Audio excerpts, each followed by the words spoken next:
Jesus Christ, those 15 bikers are circling that old man eating out of the dumpster. They're gonna jump him!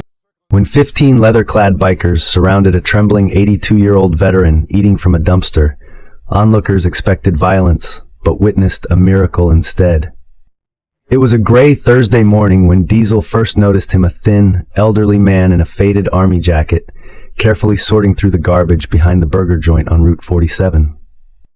"That is a Vietnam unit patch," Diesel told his brothers at their table inside. "3rd Infantry Division. My dad served with them." The man was methodical, dignified even in his desperation. He did not make a mess. He carefully replaced the lid each time. He wore clean clothes, just worn thin by time and poverty. His gray beard was neatly trimmed. This was not someone lost to addiction or mental illness. This was someone trying to maintain his dignity while starving. Tank, the motorcycle club president at 68 years old, stood up slowly. The leather of his vest creaked. "Let us go talk to him." All of us, a young prospect asked nervously, "We will scare him off." "No," Tank said firmly. "Just me and a few of you guys. The rest of you, wait here and clear a table." The old man froze when he saw the large men approaching the dumpster. His hands trembled violently as he stepped back, dropping a half-eaten bun. "I am not causing trouble," he said quickly, his voice raspy. "I will go. I am leaving right now."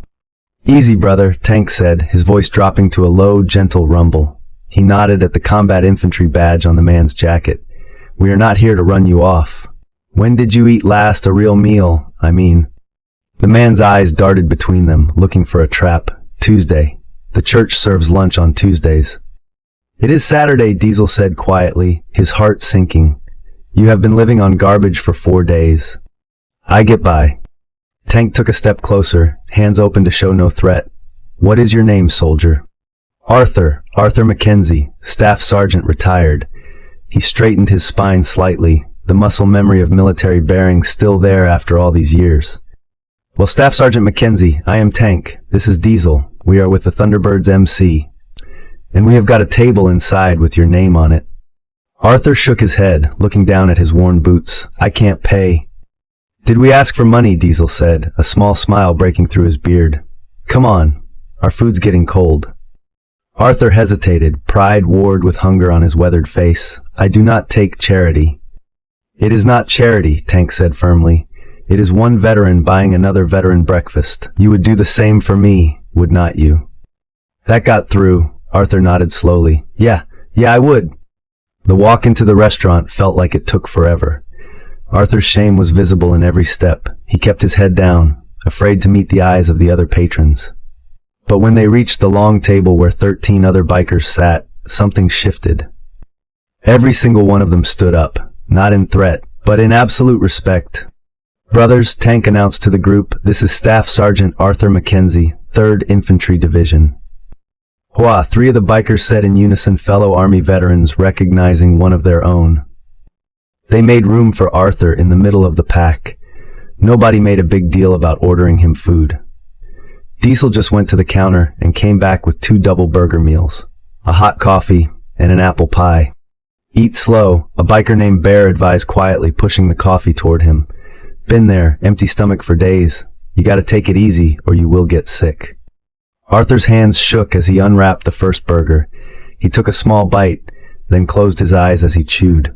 The bikers talked around him, including him in the conversation without pressuring him, letting him eat with dignity. After 15 minutes, the color had returned to Arthur's face. He finally spoke. "Why what?" Tank asked, wiping ketchup from his thumb. "Why do you care? I am nobody, just an old man eating garbage."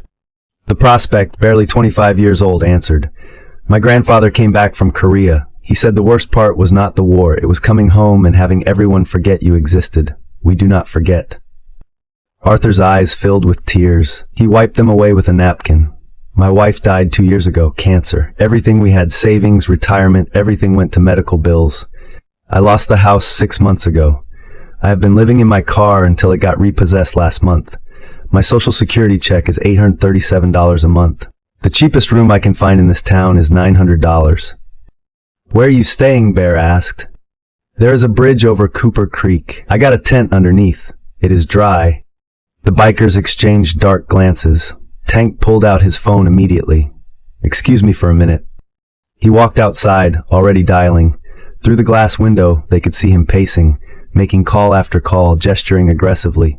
When he came back 20 minutes later, his face was determined. Arthur, you know the motorcycle repair shop on Birch Street. Seen it. The owner is my cousin. He has got an apartment above the shop. Nothing fancy, 1 bedroom, kitchenette, bathroom. The tenant moved out 2 months ago. It is yours if you want it. Arthur's face went pale white. I told you I can't pay. $600 a month, Tank interrupted. That leaves you $237 for food and necessities. It includes utilities. Why would he rent it for that cheap? Arthur whispered. Because I asked him to, and because he is a Marine who understands that we leave no one behind. Arthur broke down completely. This 82-year-old warrior who'd survived the jungles of Vietnam, who'd maintained his dignity while eating from dumpsters, sobbed into his hands. I can't owe people like this. Diesel leaned forward, his voice intense. You spent how many years serving your country? 4 in Vietnam, 22 total. 22 years serving us, Diesel said. Maybe it is time you let us serve you back. But the bikers were not done. Over the next hour, sitting in that diner, they organized a tactical operation. 2 members with pickup trucks would go retrieve Arthur's tent and belongings. Others would hit the local thrift store for furniture basics. The club medic, Doc, would take Arthur to the VA on Monday to get his benefits audit. I have got extra kitchen stuff, Bear's wife offered over the phone when Bear called her. Dishes, pots, pans, microwave, I will bring them over. My daughter just got a new bed, another biker said. The old one is still perfect. I will haul it over. By noon, the apartment above the repair shop was furnished. It was not a palace, but it was clean, safe, and warm. The bikers had even stocked the refrigerator and cabinets with weeks' worth of groceries. Arthur stood in the doorway, unable to move. This morning I was eating from garbage. This morning you were surviving, Tank corrected, putting a heavy hand on the old man's shoulder. Now you are living. The key moment came when Tank handed Arthur something else, a leather vest with a patch that read Thunderbirds MC Supporter. You are not a member, Tank explained. That is earned differently. But you are family now. Every Thursday we meet at the diner for breakfast. You are expected. I do not have a bike. Don't need one to be family, the young prospect said. Hell, Doc's bike is broken half the time. We still let him hang around.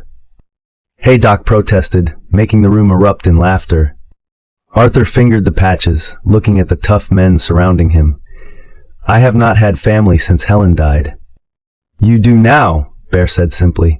15 annoying brothers who are going to check on you whether you like it or not. Over the next few weeks, Arthur transformed. Regular meals, safety, and dignity work miracles. He started joining the bikers not just for Thursday breakfast, but for their Sunday rides riding on the back of Tank or Diesels. Bike, his army jacket replaced with his leather vest. He began fixing things around the repair shop in exchange for his reduced rent, his old mechanical skills returning. Turned out Arthur had been a motor pool sergeant. He knew engines better than half the bikers. The real change came 6 weeks later. The Thunderbirds were at their Thursday breakfast when a young woman approached the group hesitantly. She was clearly living rough, the same careful cleanliness trying to hide desperation that Arthur had shown. Excuse me, she said quietly. I saw you all from outside. I was wondering, is there any work I could do, cleaning anything? I just need a few dollars for food. The bikers started reaching for their wallets. But Arthur stood up first. Miss, he said gently, when did you last eat? Her facade cracked. She looked down. Yesterday morning. Arthur looked at Tank, who nodded with a smile. Arthur walked to the counter, ordered a full meal with his own money. His Social Security had just arrived and brought it back to the table. Sit, he told her, pulling out a chair. Eat, then we will talk about work. Her name was Sarah, 24 years old, a veteran herself, Iraq War. She had lost her job, then her apartment. The story was heartbreakingly familiar. Arthur listened to everything, then made his own phone call. The shop owner had another property, a small converted room behind the garage. Within 3 hours, Sarah had a place to stay and a job helping with the shop's books. She had accounting experience. Why, she asked Arthur, tears streaming down her face. Why help me? Arthur pointed to the table of bikers. 6 weeks ago, I was you, eating from that dumpster out there. These men saved my life. Not dramatically, just with breakfast and dignity. Now I get to pass it on. Tank smiled. That is how it works. We save each other. The Thunderbirds MC now has 43 supporters, all veterans. They have helped get back on their feet. Every Thursday, the diner has to put tables together to fit them all. The manager does not mind. She tears up every time she sees Arthur walk in, head high, usually with another hungry veteran in tow. You all come in here looking like trouble, she said once to Tank. But you have done more good in this community than any charity I know. Arthur still lives above the shop. His refrigerator is always full now, the bikers make sure of it. But more importantly, his phone rings constantly. Veterans in crisis, people who heard about the old man who survived on garbage and now helps others survive.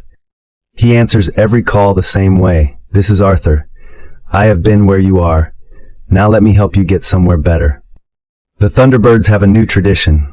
Every prospect who wants to join the club has to spend a week with Arthur, learning the stories of their supporter veterans. Understanding that being a biker is not just about the machine, it is about a brotherhood that extends to everyone who needs it. Last month, Arthur turned 83. The Thunderbirds threw him a party at the shop. 200 people came, veterans he would helped, their families, the diner staff, even the mayor. Tank raised a beer for the toast. To Arthur McKenzie, who reminded us that sometimes the smallest acts, buying a man breakfast when he is hungry, create the biggest changes. Arthur stood up, steady now, strong, to the Thunderbirds MC, who saw an old soldier eating garbage and decided to see a brother instead. But the moment that made the toughest men in the room cry came when little 7-year-old Emma, Sarah's daughter, who now lived with her mom behind the shop, ran up to Arthur with a handmade card. It read, "Thank you for saving my mommy. She says you are a hero. I think you are an angel in a motorcycle vest." Arthur looked at the bikers, then at all the veterans filling the shop, then down at Emma. "No, sweetheart," he said, kneeling down to hug her. "I am just an old soldier who learned that the best way to heal your own wounds is to help heal someone else's."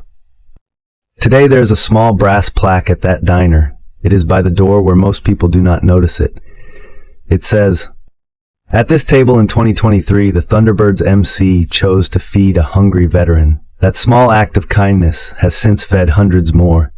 Never underestimate the power of a simple meal offered with dignity." Arthur eats there every Thursday, but now he is the one buying breakfast for others. The dumpster remains just outside the window, a reminder of where he was, and why he now watches for others in the same position.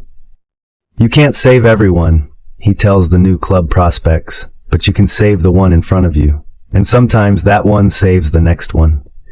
That is how we change the world, one breakfast, one person, one act of dignity at a time. The Thunderbirds MC agrees. Their motto used to be ride free. Now it is no veteran eats alone. All because of an 82-year-old man eating from a dumpster who reminded them what brotherhood really means.